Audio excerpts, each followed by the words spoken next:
Last year, the Vatican received over 500,000 reports of demonic possession. An exorcism.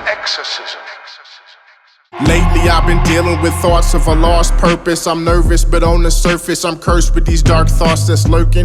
Crafty serpent crept into my mind working. These surface divine motives can hurt if you're not open. But maybe this possession is teaching me hard lessons. Confessing while I'm regressing, these sinister thoughts rest in Easy my... Grace Gang. Good with you. Darius Dior here. Welcome to Thinking Kingdom Media, where we have real conversations with real people and we share real music here. First of all, for the people that don't know you, have never seen you before, first time seeing you on camera, right here on today, could you tell us who you are real quick, man? Yep. Tyler Wise, born and raised here in Columbia, South Carolina. No doubt, man. Now, usually when I ask people that, they tell me about what they do and all their accolades, you know what I'm saying? And you know, and when I really ask the people, you know, who you are, it's really the question is how you be, you know what I'm saying? Like, because I know people have never probably heard your music before or seen you on the scene in the music scene before. But can you tell us how you be, man? Like, you just be chilling back, you be, you know what I'm saying? You be drinking on the side. You be like, how you be, man? You good, man? How's your mental health, man? bro? I mean, my day-to-day, man, just trying to stay creative. Yeah. I'm really big into film and TV as well. Yeah. But just trying to make sure I take the time out of the day to stay creative and, you know, spend time with God is mostly my day-to-day. Yeah, no doubt, man. Salute to the King, man, for actually putting the creative juice in you to do the type of work that you do. I recently listened to your project, man, and I think you reached out to me on Instagram. It's how I discovered that you actually existed, man. I'm glad you did that. And when I listened to the tape, I'm like, you know, this guy is inspired by film, horror film, and but then he's got, you know, the heart of the King on him too, man. So like, tell me how you end up coming up with doing a project about demon possession, man. That's crazy. Yeah, it really just comes from my love of like horror movies. Grew up watching them.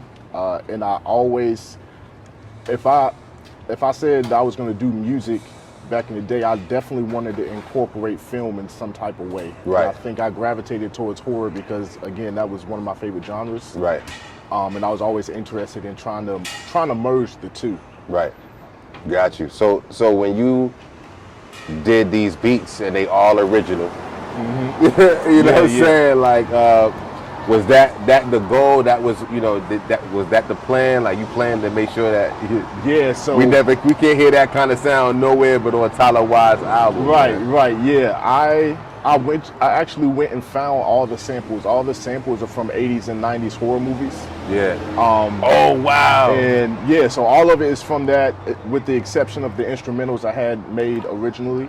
Yeah. And I took those samples to Midi Mark, and he was able to do some magic with it. No doubt. Yeah, man, because you get real honest on the project too, man. Like, and I like your vulnerability and how you make sure that people understand the perspective that you're carrying and what you're talking about, man. Can you talk about just your vertical relationship and how you ended up, you know, even getting into the space of communicating heaven through your music, man? Like, what's your inspiration like with that too? I think naturally I'm just a open person. So I think my honesty in my music, it's not even necessarily done on purpose. It's just how I am. Like, when I meet people one-on-one, if I feel like we have a connection, I'll end up oversharing sometimes. Right. So in my music, it's just a way for me to be 100% honest. Whether that means, I guess, just trying to keep my connection with God strong, or sometimes struggling with it. I think my album talks a lot about the duality between the two. Yeah. You're very clear about that on it, definitely. So does this idea of exorcisms, things of that nature, like, because you know there's a whole movie about that. Yeah, you can go around. You good? Camera on. Yeah. It's, you can go around or you can walk through. It's fine. Yeah, you can walk through. I'm sorry. I told you, man. But yeah, so the whole idea of just exorcisms, things of that nature, demon possession, like some people get weirded out about that, man. But it's a very unique conversation that people don't like to have. You know what I'm saying? In terms of just like the fact that your heart could be unclean and a spirit that's wicked and detestable, it can use your body to do things that are wicked and detestable. Yeah. And you can be the catalyst and allow those things to happen. Yeah, it's right? It's a different conversation, it's a bro. scary thing, especially like you reading in the New Testament when they talk about where they show the disciples really trying to exorcise these demons and the faith that it took to do that, because a lot of the times when that happened in the Bible, it was these people were outcasts. Like nobody would deal with these people other than the disciples and Jesus. And it was always just an interesting concept to me of like, I guess too, like back then, how much of the mental health and that possession and that and those exorcisms, like how that merged, like how much of it was these guys struggling with mental health and also, you know, demon possession, and how they dealt with that. And I love in the scripture where it talks about I guess sometimes faith being the only way, faith and prayer being the only way to you know, exercise some of these problems that they were having. No doubt, man. We live out here in Soda City, man. As you can see, we live downtown. It's right before everybody gets set up out here. I'm out here with my man Tyler Wise, and I appreciate you coming on the platform, bro. Can you tell me? Because I mean, and this is, you know, probably going to be a little uncomfortable, but as I'm listening to the tape. And I'm like I said, I think you get honest, and I feel like you're communicating to us that you might have had an experience with this whole possession thing. And I could be wrong, I could be overstepping, bro. Check me, you know what I'm saying? On that. Yeah, that's not something that I've dealt with personally. Okay, right? okay. So, yeah, that's. But I mean, have you been around it, or is this strictly film inspired? It's film inspired. I know me and my friends used to do some foolish things back in the day, and I guess the only thing that I can say came kind of from true events is, at a time when I was probably in my early 20s, I tried to study out demon possession. I tried to study out exorcisms and all that stuff, and I actually had to stop myself because, you know, once you open up your mind to stuff like that, it can get kind of scary, right? You know, just even something as simple as you know, reading books and studying like that, I just kind of felt like was, you know, kind of iffy. So I left that alone. But that's about the extent. Like I've definitely never been. Yeah. Now I mean, and like I said, I'm only asking because I think maybe when I was about 17 or 18. I was in close proximity to it, where a friend of mine, like her elderly family member, like had to call over the pastor. Oh, wow. They had to break out the water, and then she was actually there when it was going on, when the possession happened. You know what I'm saying? And so I was like kind of taken aback because I was like, maybe I dreamt that, maybe that was something that happened back in the day that really didn't happen. But of course, I did check back in with her years later, and she told me, she was like, yeah, that really did happen. Wow. You know what I'm saying? You know what I mean? So, but any sign of or hope for any new music coming out soon, man? Oh yeah, for sure. Like I said, I set a personal goal every day for me to be creative, whether that means writing music and recording. And the way recording is today, like that whole first album was recorded at my friend's house. We got all the recording equipment that we needed, and yeah, I mean, I got big plans for this year. I'm trying to drop a lot of music actually that I'm working on right now. Got you. Whose whose idea was it to cap off the project with a TV show skit, man? I think I asked you that earlier. Yeah. That I think the theme of my music is kind of like I said, it's 80s inspired, and I wanted the audience to kind of feel like they're watching a movie. And I like the idea of, okay, the movie ending and you changing the channel to something different. And it was also supposed to be a tie-in for one of my friends. He was dropping an album called Welcome to the Real World. Got you. And that was supposed to be a tie-in to that album. Got you. I do notice that, like I said, all of the beats are original. I hear you on the end with MIDI. And it seems like you guys are a conglomerate of friends. Yeah. Doing this together, man. Talk about that real quick, man, and just your history with your peoples, man. So I met MIDI probably about 10 years ago. And at that time, man, I had completely given up on music.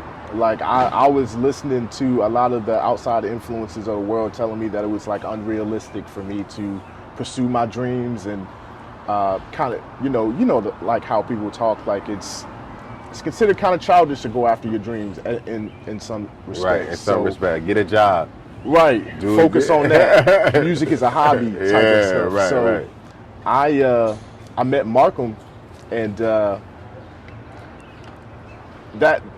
remember one of the first conversations we had was about music, and it was 10 years ago, so it's hard to remember the exact words. Nah, I ain't asking for that, man. I just remember walking away from that conversation and feeling hopeful.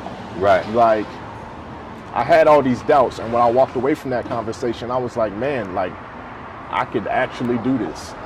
And from there, we got together a couple times. I showed him a couple of my demos that I had been working on, and from there, we just continued to do it. Same for me, and I think even for me as an artist, I think I've always said, like, I don't want to be 50 and still making music, right? And I've been dropping music since 2013 on all streaming platforms consistently. I have a base of people that follow my music, friends, family, a community, right? And so like I'm going to be doing a show here at Curiosity Coffee Bar on August the 25th, I believe it is. Matter of fact, let me just make sure the 25th, right here at Curiosity. So I'm doing a show here at Curiosity coming up in August, and it's probably going to be my first headline and showcasing show in a long time, maybe since like 2017. And of course, what I've learned and what I've found is that you do want to make sure that you have mental stability, spiritual stability, taking care of your physical health. Before you start going out here pouring your soul out to the world. Figure you out real quick. You know what I'm saying? And make sure that you have some balance enough to even say, you know what, I'm out here, loving yourself enough so that you have extra left over to actually give to the world. You know what I'm saying? And so, I'm saying, man, like I've had conversations with different people in my circle and walked away feeling encouraged and wanting to do more. So, what is it going to take to get you on stage, man? Man, not much. not much, man. It's all somebody had to do was ask, man. I'm definitely willing to perform. Like I said, like this music is. We were talking about it earlier. This music is also like it's a great outlet. It's a great outlet for like mental health. It's a great way of like you said. Like I feel like writing music can also be a way of like taking care of yourself. For sure. I went into a bit of a sabbatical, when COVID started, you know what I'm saying, and ended up doing a whole project. How did that pandemic, the global pandemic, impact you, man? Did you get through that all right, bro? I did, man. I was had a couple roommates at the time, and in all honesty, man, life did not slow down for me during Yeah. COVID. I mean, I still went to work every day, and like I said, I had roommates, so like I felt like I was still connected to people. Yeah, yeah. It was just a strange time. I've just never seen anything or witnessed anything like that. I was lucky enough not to have caught COVID. That Yo, whole we time. we one of the ones, bro. we one of the ones, man. We one of the ones. I Like, never got it, bro. I never got it. I caught it, but it was maybe a year ago. So everything had died down. It was I weird. got you. Everything was over, and then Man, next I thing was you know, at a football game, and bam. there it was, man. But yeah, I was Yeah. lucky enough not to get caught up in it when it initially happened. But yeah, it just all the small things that we took for granted, just going out and getting a drink or meeting up with somebody for coffee or something like that. It was just like, wow, like we took a lot of this stuff for granted. Yeah. And I think if you're a relational type based person, it really woke yourself up to like, okay, man, I got to be checking on my friends and seeing Facts. how they doing. That's a big fact. But That's a big fact, man. What's your perspective on streaming platforms and just your outlook on how you can create revenue as an artist? You know, like, because a lot of people feel some kind of way, like, you know, I think I heard J. Cole say, "Never stop touring." You know what I'm saying? Yeah, You know what I yeah. mean? And I think I might have heard, you know, some other MCs say like, it's a game out here. Spotify ain't playing artists, you know, Apple Music. So I'm seeing a culture of more people just being creative about that. Yeah, yeah. For the group text, stuff like that. Like, what's your perspective on that, man? A revenue generation for artists, man. Yeah, it's crazy. I think people don't realize that, like, when you put your music out there for streaming, you only get something like fractions of a penny per stream. It's kind of crazy. So like, I think, especially like when it comes to independent artists, you got to be creative about how you get money, whether that be through clothing, like you said, through performances, Or actually getting a job. yeah. Like, I mean, right. we've both worked full time and still tried to go after our creative goals. Yeah. So like, I think working full time, though it may be hard while you're trying to stay creative, like that income can fuel what you do creatively. So Yeah, like, it's your silent investor Yep. in your business. Your job is your silent investor into your business. Yeah. If you're an artist, you're a business. If you're any kind of entrepreneur, you gotta think like I am a business, right? And so that's super important. That's a lot of value, man. Yeah. Yeah. When you when somebody asks you where you from, or you know what you represent, you know, people go crazy about that. Have you always you was born and raised here in Columbia? Yeah, for sure. Born and raised in Columbia. What does this city mean to you, man? what does the city Dang, mean I feel to like you? that's a big question. I mean, Is it, man? I don't know. It's just a place of family and friends, man. It's How do you feel definitely- about the music scene? You know, Ooh, now itself? that's a good question. Like, I feel like there is plenty of creative people in Columbia, South Carolina, or just South Carolina in general. in general, yeah.